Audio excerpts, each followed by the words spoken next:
Baik, di antara tokoh-tokoh Mekah ada beberapa orang yang masyhur disebutkan di dalam buku-buku sejarah.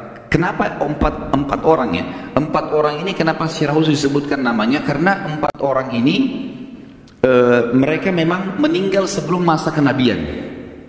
Sebenarnya ada selain mereka yang mentauhidkan Allah, seperti Nabi Muhammad SAW. Abu Bakar tidak pernah sujud kepada berhala, gitu. Tetapi Nabi SAW jadi Nabi. Abu Bakar beriman pada Nabi SAW. Khadijah juga tidak pernah ikut-ikutan sembah berhala, tapi nanti mendapat fase kenabian dan beriman, ya.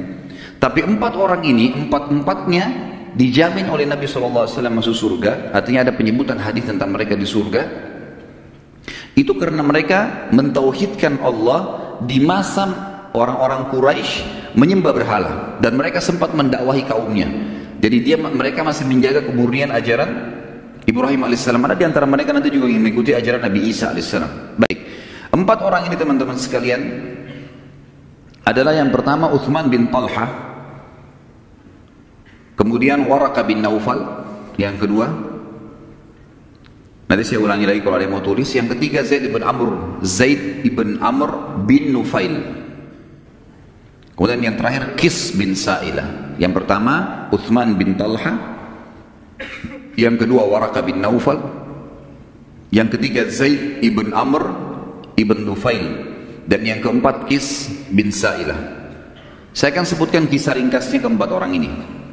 Keempat orang ini teman-teman orang yang gelisah sekali di Mekah, karena mereka sudah sepuh ya, sudah berumur, dan mereka memang tidak pernah menyembah berhala.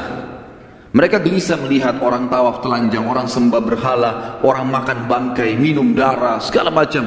Di Mekah jahiliyah luar biasa. Mereka mengganti zikir-zikir dan doa kepada Allah dengan bersiul dan tepuk tangan. Ya, begitu mereka pada saat tawaf, gitu kan? Itu Allah sebutkan dalam Al-Quran mukaan wa tasliyah. Dalam ayat Al-Quran disebutkan mereka bersiul dengan tepuk tangan, gitu. Maka mereka gelisah. Keempat orang ini lalu sepakat kita keluar dari Mekah aja. Maka kita mulai dari Uthman bin Talha dan Waraqah bin Naufal. Dua orang ini keluar menuju ke negeri Syam, dan keduanya akhirnya menemui pendeta Nasrani. Lalu mulai bertanya tentang apa itu agama Nasrani. Pada saat itu dengan mengambil kesimpulan bahwasanya Nasrani mengimani ada Tuhan namanya Allah, dan mereka mengatakan Isa datang setelah Ibrahim, maka berimanlah Waraqah bin Naufal dengan Uthman bin Talha. Ini ringkas cerita keduanya. Tentu Uthman bin Talha, saya pribadi tidak menemukan hadis menyebutkan tentang dia, tetapi Waraqah bin Naufal ada. Sebagaimana saya jelaskan tadi kasus setelah bertemu dengan Nabi SAW, dan dia mengatakan, hai Muhammad, demi Allah yang menemui kau adalah Namus al-Akbar, nama lainnya Jibril AS yang telah menemui Musa. Kalau seandainya saya mendapatkan masa kau nanti dinobatkan jadi Nabi, sudah diperintahkan berdakwah, maka aku akan jadi penolongmu. Nanti aku beriman padamu, dan aku pada saat kaum mengeluarkanmu dari kota ini. Terus Nabi SAW menyebutkan pada saat Waraqah bin Naufal meninggal di masa 6 bulan fase terputusnya wahyu, aku diperlihatkan Waraqah bin Naufal di surga.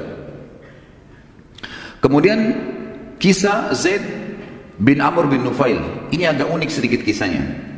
Zaid bin Amr bin Nufail lebih kritis, orangnya lebih kritis, ya. Dia kemudian menemui pendeta Nasrani, dia menemui pendeta Yahudi, bukan pendeta Nasrani.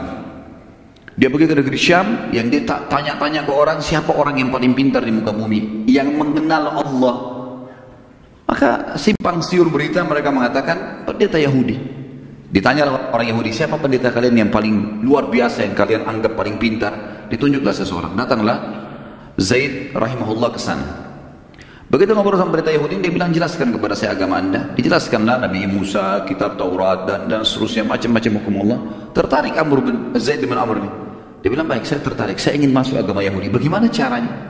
Waktu dia bilang bagaimana caranya, teman-teman sekalian, ini yang membuat Zaid batalin masuk Yahudi. Apa kata pendetanya? Kalau kau mau jadi Yahudi, kamu harus dimurkahi sama Allah dulu, baru kamu taubat, baru masuk Yahudi. Kata Zaid bin Amr, saya tinggalkan Mekah karena takut dari murkahnya Allah. Ngapain saya sekarang nyari murkahnya Allah? Dia bilang itu syaratnya kalau mau Yahudi. Harus cari dulu masalah, biar Allah murka, baru kau tobat. Kemudian baru bisa masuk agama Yahudi. Kata dia, saya tidak mau agama ini. Ada nggak orang yang pintar lain yang mengenal Allah selain anda? Dia bilang saya tidak tahu, kecuali pendeta Nasrani, karena mereka mengaku ada nabi setelah Musa. Baik, di mana tempat mereka? Ditunjuklah beberapa gereja. Pergilah Zaid bin Amr ini ke gereja, tanya Nasrani, siapa pendeta yang paling pintar? Si fulan, didatangilah pendeta itu. Tanya-tanya Nasrani, ternyata memang informasinya lebih lengkap. Karena orang-orang Nasrani beriman tentang Musa, tapi ada nabi lagi setelahnya namanya Isa. Mereka beriman ada Taurat, mereka beriman ada kitab setelahnya namanya Injil. Berarti lebih sempurna. Apa hukum-hukum dijelaskan semua. Baik, setelah itu saya mau masuk agama Nasrani. Jawabannya pendeta Nasrani juga membuat dia tidak jadi masuk Nasrani. Apa jawabannya? Waktu ditanya bagaimana caranya masuk Nasrani, kata pendeta itu dalam riwayat ini, kamu harus sesat dulu. Setelah kamu sesat, gitu kan? Kemudian kau taubat baru jadi Nasrani. Kata dia, saya tinggalkan Mekah supaya nggak sesat. Ngapain saya harus sesat sekarang gitu? Dia bilang itu syaratnya. Kata Zaid, saya tidak mau kalau begitu. Agama apa yang mengenal Allah yang kau kenal, yang kau tahu? Dia bilang saya tidak tahu. Yang saya tahu cuma ada satu, namanya agama Hanif. Apa itu agama Hanif? Agamanya Nabi Ibrahim alaihissalam. Kan Allah sebutkan Hanifah Muslimah. Ya, itu Ibrahim alaihissalam punya Hanif. Hanif itu agama lurus, mentauhidkan Allah. Pokoknya nggak ada sekutunya Allah. Allah itu Isa. Dan ini memang ajaran murni gitu. Lalu kata Zaid, bagaimana caranya? Siapa yang saya temui untuk saya belajar? Kata pendeta itu, nggak ada lagi. Nggak ada orang. Saya pun tidak tahu itu. Itu dulu agama di Mekah. Gitu. Maka Zaid bin Amr pun kembali ke Mekah, teman-teman sekalian. Lalu dia mengatakan di tengah jalan, ya Allah, aku bersaksi dan engkau menjadi saksinya bahwasanya aku menganut agama Ibrahim alaihissalam. Aku beragama Hanif. Aku akan menyembah Allah, tidak menyekutukannya, dengan tidak menyembah berhala, tapi aku tidak tahu bagaimana caranya beribadah, ya Allah. Pandulah aku. Jadi dia tidak tahu bagaimana caranya. Maka yang dia lakukan adalah dia coba selalu mencari jalan untuk memurnikan hubungan kepada Allah. Misal dia kalau lagi begitu masuk seperti sabda Nabi SAW menceritakan tentang keadaannya Zaid bin Amr ini. Waktu Nabi belum jadi Nabi ya, beliau mengatakan, aku melihat Zaid bin Amr bersandar pada dinding Ka'bah setiap hari. Semenjak pulang dari negeri Syam tadi, sandar di dinding Ka'bah. Lalu dia mengatakan, Nabi SAW mengatakan, saya melihat Zaid bin Amr bersandar di Ka'bah sambil memperhatikan talbiyahnya orang-orang Quraisy. Kan? Kalau masih review teman-teman, pelajaran kita yang lalu, talbiyah yang syar'i dari Nabi Ibrahim AS dan Nabi Muhammad SAW juga ajarkan kita adalah labbaik Allahumma labbaik, ya Allah aku jawab panggilanmu dengan santun, labbaik la syarika laka labbaik, saya jawab panggilanmu dengan santun dan tidak ada sekutu bagimu, innal hamda wan ni'mata laka wal mulk, segala puji, nikmat dan kerajaan milikmu, la syarika lak, tidak ada sekutu bagimu. Ini tepat ini namanya talbiyah tauhid, pengisahan Allah tanpa sekutu. Amr bin Luhai, waktu dia lihat orang Mekah bertalbiyah begini, dia sudah terlanjur masukkan patung-patung. Dan dia bilang, ini patung-patung perantara antara kalian sama Allah. Bagaimana caranya supaya orang Mekah mengubah talbiyah? Susah. Ini sudah turun-temurun dari zaman Ibrahim AS. Maka dia tambah kalimat syirik. Kalimatnya adalah, illa syarikan huwa lak tablikuhu wa ma malak. Naudzubillah. Artinya, kecuali sekutu ya Allah. Ada sekutu yang kami taruh-taruh patung ini jadi sekutumu, yang kau juga menguasainya dan kau pemiliknya. Tapi tetap kalimat illa syarikan, kecuali sekutu.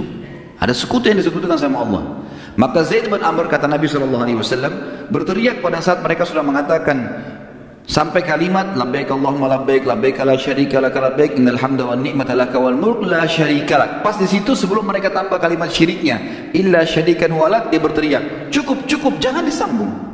Selalu dia berkata begitu, berhentilah. Kalau orang-orang Quraisy melempari dia dengan batu, menyuruh Zaid bin Amr rahimahullah untuk meninggalkan tempat itu. Dia juga tidak cukup sampai dia tetap aja tidak, jangan, bertauhidlah kepada Allah. Ini ajaran Nabi Ibrahim, harus hanif, lurus, nggak boleh gitu. Jadi dia coba cari celah di mana yang ada kalimat syirik, maka dia tinggalkan sama dia.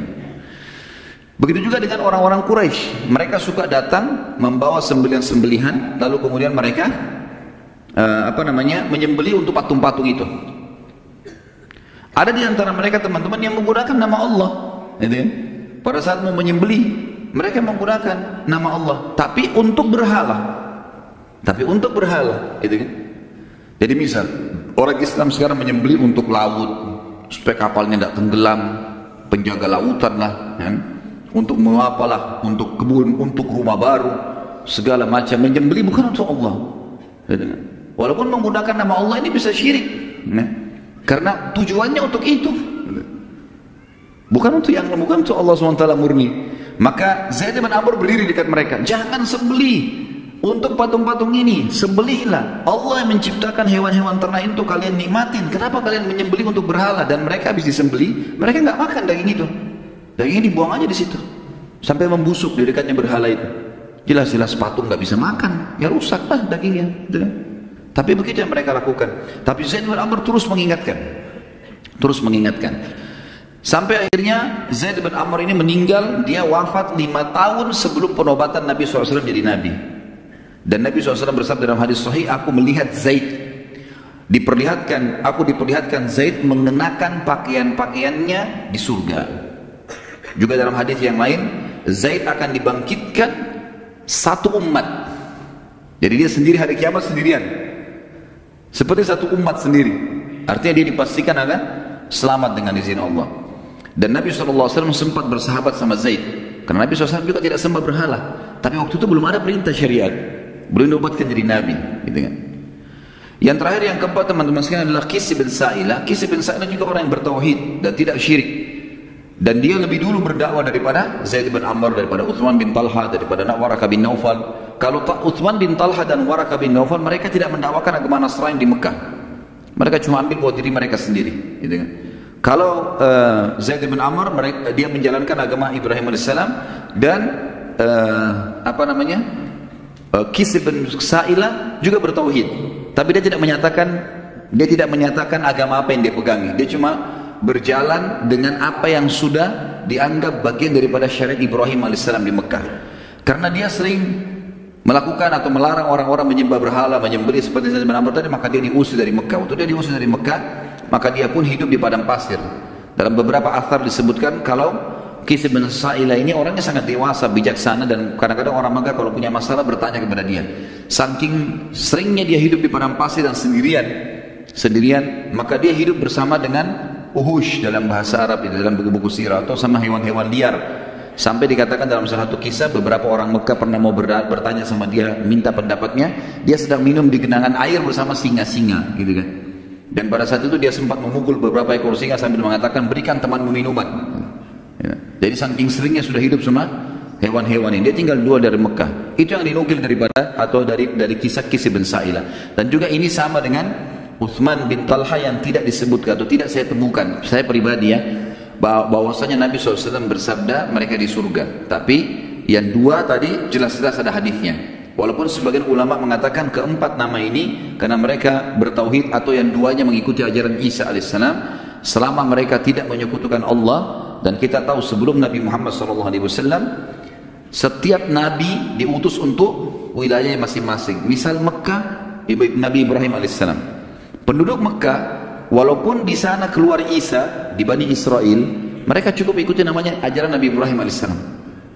Mereka nggak perlu ikutin Injil. Tapi kalau ada di antara mereka yang mau pergi ke negeri Syam beriman, itu nggak ada masalah. Mereka ikuti syariatnya, karena nabi-nabi sebelum Nabi Muhammad SAW khusus untuk wilayahnya saja. Jadi kalau orang wilayah itu beriman pada nabi itu, jalankan syariatnya sudah cukup.